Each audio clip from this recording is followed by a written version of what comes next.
Hey, welcome back to the Hormone Shift Show. My name is Leslie Duffy. I am really excited that you're here today. And I really do appreciate you pressing play because you've got a lot of options on the internet. And I'm really honored that you've chosen my podcast to listen in on today. And just a little bit of backstory. Today happens to be my birthday. So I'm recording. I'm going to get my son to school. And I'm really excited to share some good and bad news for you when it comes to perimenopause anxiety. As you can guess from our title today, we're talking about anxiety. And the good news is it's not your husband or your job. And the bad news is it's not your husband or your job. Because that would make it so much easier. So we're going to talk about what's happening with perimenopause anxiety, how it might be showing up for you, what conventional treatment might be offered for you, and what integrative options there are for you. We'll talk about also some basic interventions and some extra testing that if you wanted to visit with a functional medicine practitioner that you could also ask for and request, or they might even offer as a support for you. So let's get into it. We've all been there. We're experiencing a lot more anxiety in general, like thinking about the state of the world. We're worried about our kids. We're worried about our own health, I think, is one of the very popular things that women in perimenopause are worried about. Our jobs, relationships. There's no end to what we could worry about. But when you're in a constant state of anxiety or worry, that's when we need to start to look a little bit deeper. Maybe it's keeping you awake. Maybe it's causing you to wake up in the middle of the night. There are also symptoms like racing thoughts that feel a little bit out of control, something that may be on a constant loop. And it can cause a lot of mental exhaustion. I myself have noticed it in my own life. I've been frustrated. I'm like, how dare they ask what's for dinner? I'm like, that's happened to me before. My anxieties and my perimenopause symptoms seem to revolve around the kitchen. You're going to get to know that about me. They should pick up their own socks. We're easily upset about things that maybe we used to be able to blow off, and now we're not really blowing off anymore. One of the things you also might notice about anxiety is that you might be having heart palpitations, and that's just we're triggering other hormones at the same time when we're having this anxiety situation, and it causes our heart rate to go up. It causes us to breathe very shallow. So one of the symptoms that I get is that I get lightheaded or a little bit dizzy. And I know that this is happening when I'm not breathing enough. I'm not taking those nice deep breaths. Maybe you're also feeling drained or tired even after getting a good night's sleep. One of the things that could also be happening is some jaw tension. You can feel it in your shoulders and in your muscles. And I also feel it when I grind my teeth. So I'll get a headache and tension headache right around the eyes.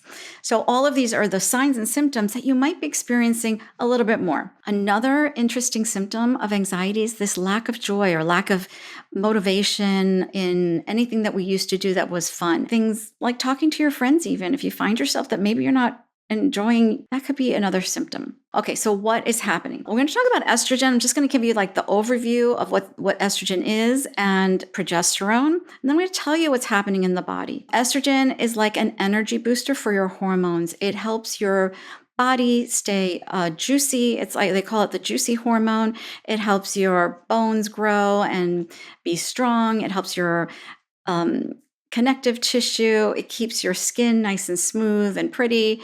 It keeps your heart healthy. It keeps your mood stable. And when estrogen is high, you have a lot more energy. You are more balanced. Estrogen also boosts your communication circuits. So I don't know if you've noticed this as an aside. Maybe you're losing your nouns. That's thanks to loss of estrogen. So that's been happening to me. You might notice that. And when we have plenty of estrogen, we're also driven to tend and care for other people, and we want to avoid conflicts at all costs, which, as you can tell, when it's dropping, that might not necessarily be the case. Go make your own dinner type of situation. Progesterone is the calming hormone, and it helps you balance estrogen. It keeps it in check. Progesterone also helps keep your brain nice and calm. Also enhances GABA receptors, which is, I want to say this in a way that's not too sciencey, but I'm going to say it sciencey first and then I'll explain. GABA is an inhibitory neurotransmitter. Inhibitory means it doesn't excite you, so it keeps you nice and calm. And we have other neurotransmitters that are excited, glutamate. And so this GABA glutamate is a balance. This is almost like a seesaw effect. When we have enough progesterone, we are able to make a little bit more and prime the receptors in our cells for the GABA, the neurotransmitter that we like. And progesterone also stabilizes your stress response. It really works closely with cortisol and your adrenal glands and keeping everything nice and calm for you. So with that in mind, we have like a little bit of a primer about estrogen and progesterone, but I want you to know also that menopause does not cause disease. When we're losing our progesterone and our estrogen starts to fluctuate as we're headed into our menopausal state, it's not actually causing disease. It's just that our body is very, very used to having all of these hormones pumping and really helping the body to calm down. As the body gets close to menopause, progesterone is one of the first hormones to start to decrease. Estrogen starts to fluctuate a lot. So when you're experiencing the anxiety and the brain fog, the insomnia, possibly depression, that does happen, and the brain fog, we're not associating that with perimenopause. And when you go to the doctor, your OBGYN is not trained in the brain. They're just trained in the lower half of the body. Women are twice as likely to be diagnosed with anxiety or depressive disorder than men. We're also twice as likely to get diagnosed with Alzheimer's. We also have 3 times more likely to have an autoimmune disease, 4 times more likely to have headaches and migraines, and to be killed by a stroke. All the good news. So in late perimenopause, the 2 years right before you are in that menopausal moment, women are at a time of maximum estrogen changes. I mean, we're talking completely different from what you might have been a few years ago. So with the decrease of estrogen, we're also losing serotonin, norepinephrine and dopamine, and we're not as focused as often, and we're really not sleeping as well. All of these things factor in because, unfortunately, lack of sleep, it's like the chicken or the egg. Lack of sleep is going to make anxiety worse. Anxiety is going to cause the lack of sleep. So let's define anxieties. Anxiety is a state that occurs when stress or fear triggers the amygdala and it cues that brain to rally all of its attention to a possible threat at hand. And so when you're feeling nervous, worried, uneasy, it's your body's natural reaction to stress, and anxiety can cause those physical sensations like the racing heart rate, the shallow breathing, and it can get in the way of your daily life, like I said earlier. So the amygdala is part of your brain that controls emotional responses, especially fear. The way I like to think about the amygdala, I think of it as a tiger in a cage, and it's in our brain and it's ready to go and react as soon as we feel a threat.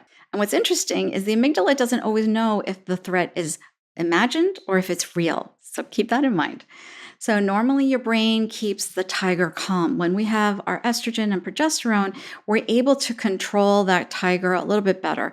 Think of progesterone as the lion tamer. It keeps the tiger fed. It keeps the tiger calm. Think of estrogen as more of like the weather that keeps the tiger dry and safe. And things like serotonin and dopamine and norepinephrine and epinephrine and all of these things, when they're nice and calm, think of it as clouds and the weather and the lightning. The tiger feels safe.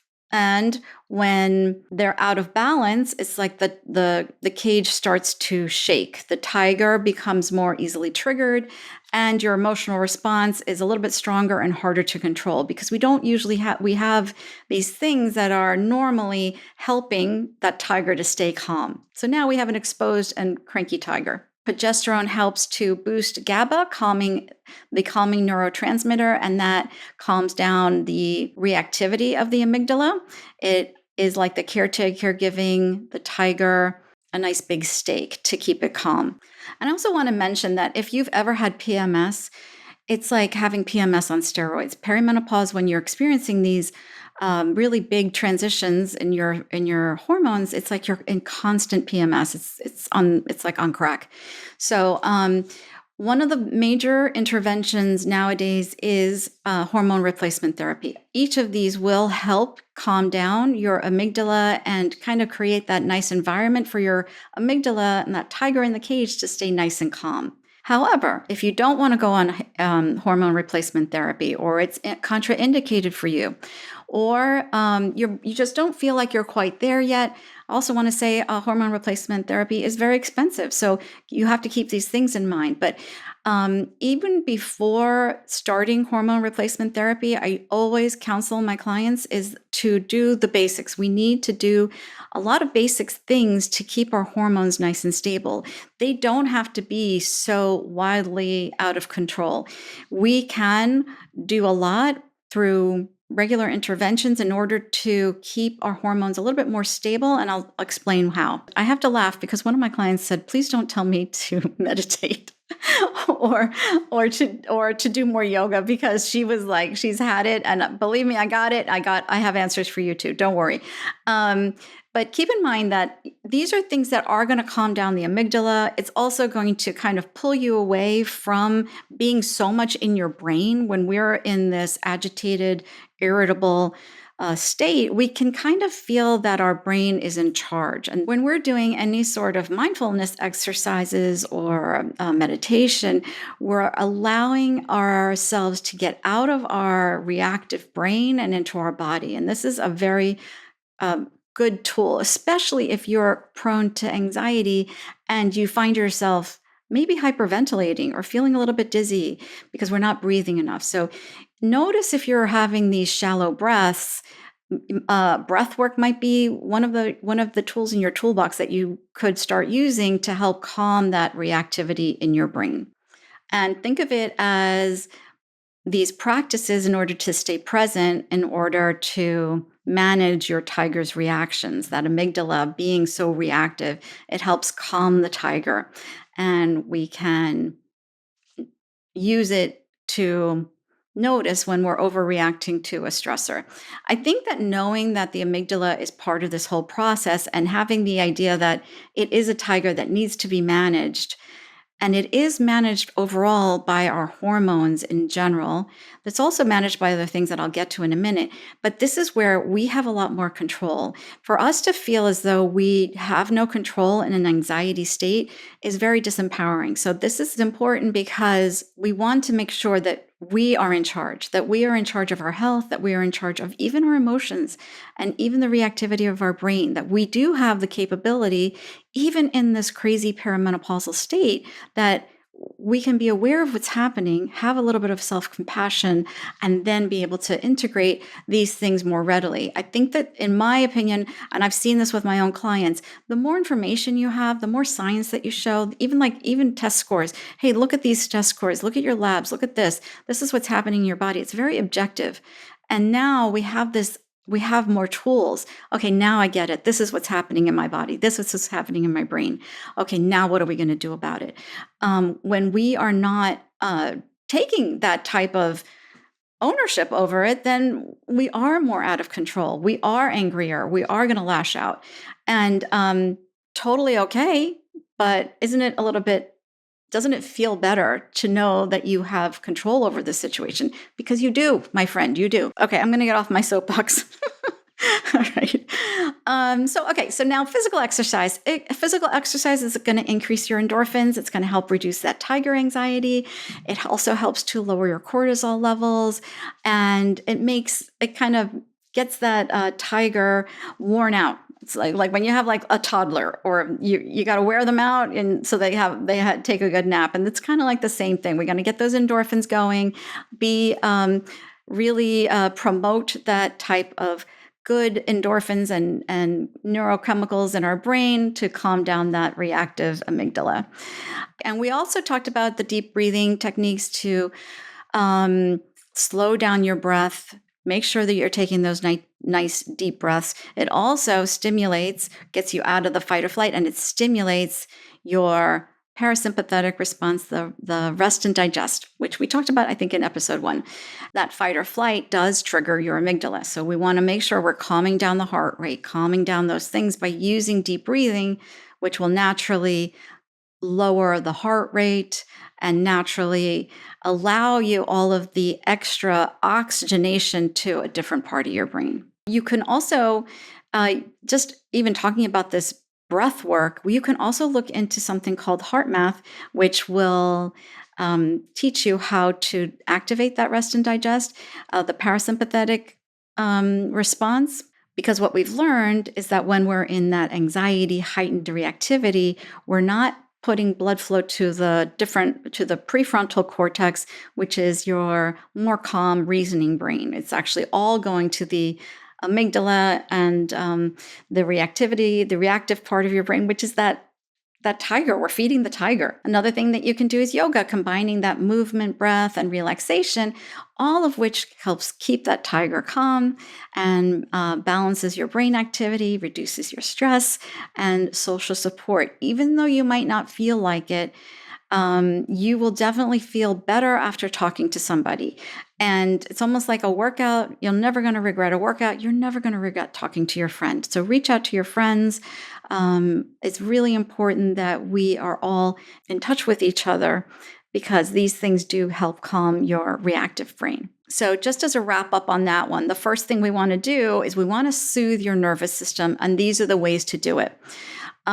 We also want to reduce alcohol. That is going to decrease your GABA.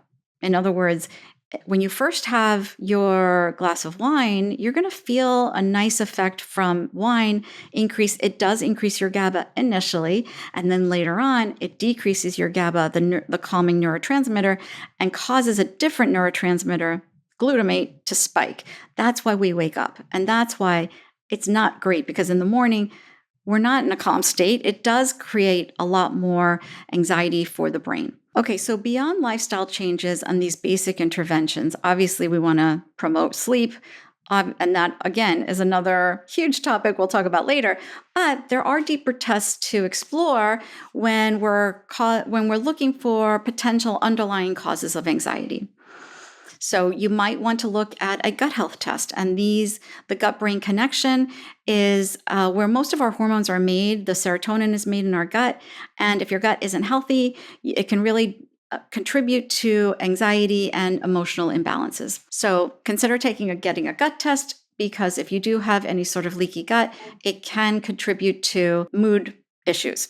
You also might want to consider measuring your hormones. See if you are making enough testosterone, progesterone, or estrogen, and it could be contributing to some anxiety. Another thing you might want to look at is genetic testing.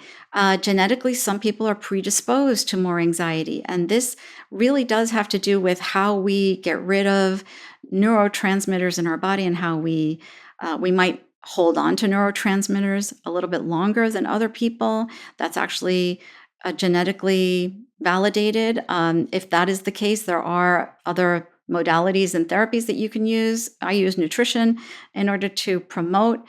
A genetic test can help you understand if your body is more susceptible to stress than the average person. Food sensitivities can certainly trigger anxiety and inflammation, and that can worsen your mood and cause a high heart rate. So what you might think is a high heart rate might be, or an anxiety attack, it could be, in fact, a food sensitivity. Another test you might want to look at is the thyroid. Get a complete thyroid panel, which is something bigger than what your doctor might run, but your functional medicine practitioner could run. And that would be checking if your thyroid is functioning well, and that will contribute to mood and anxiety and depression issues. And the last thing would be an adrenal test. That type of test can reveal if your adrenal glands are overactive or underactive, and it could also impact your anxiety levels. All right, so in summary, we've got anxiety is natural. These are natural emotions. It can happen at a greater rate when we're in perimenopause. Some women in perimenopause are more susceptible to it than not. If you've had PMS in the past, you might be more susceptible to more of a perimenopause anxiety symptoms. But when hormones like progesterone and estrogen change, it does affect how we calm that tiger in the brain, the amygdala, and it can become heightened. So we want to make sure also, which I maybe didn't cover, is that you want to make sure that you are having enough protein. And like we talked about basics. Basics things would be having enough protein, having enough calories, having a stable blood sugar. All of these things can contribute to increasing anxiety, making sure you're drinking enough water. Then the next level, and like I say, we're peeling that onion. Next level would be all of those interventions that we talked about. Next level would be, okay, we've done all of those things. Now, do we need to go deeper? Okay, so we have a plan. If you're struggling with anxiety, you want to definitely track it. I really recommend that you track it. I have a tracker that I will link in the show notes because the more data that you can bring to your doctor, the better. Again, they are more receptive to hard, concrete data. Believe it or not, I mean, in a court of law, if you bring in a diary, that's evidence. And what you're going to do is track your cycle, track your symptoms, track what's happening to you, because that in itself is very empowering for you to walk into the door with your doctor and say, hey, this is what's happening. This is the data. What can we do about it? Have that conversation with your practitioner, your doctor. Also, you might not want to wait for that doctor's visit. You might just say, you know what, I'm going to start these lifestyle changes. I'm going to make sure my blood sugar is balanced. I'm going to make sure I'm drinking enough water. See if that changes. Continue your tracking, because that in itself is going to prove to you and your brain, oh, you know what, I actually started doing that and I do feel better. And then the next level, the mindfulness and the breathing exercises, tracking all the way, really important. And if they're not enough, then you can consider those extra tests and consider therapy options and CBT to help manage how your brain responds to stress. And there you have it, my friend. We have quite a few steps for us to take in order to manage that anxiety and to start to track it and make sure that we are doing our due diligence and taking our health into our own hands and giving the data to your doctor when you feel that it's appropriate, and even for yourself to start to track how do these interventions actually affect you. When you get a chance, and if you do any of these interventions, let me know. I want to know in the comments. You can tag me on Instagram at Leslie Duffy Coaching. You can also go to YouTube and put a comment down there too. All right. Thanks, everybody. Take care. See you next time.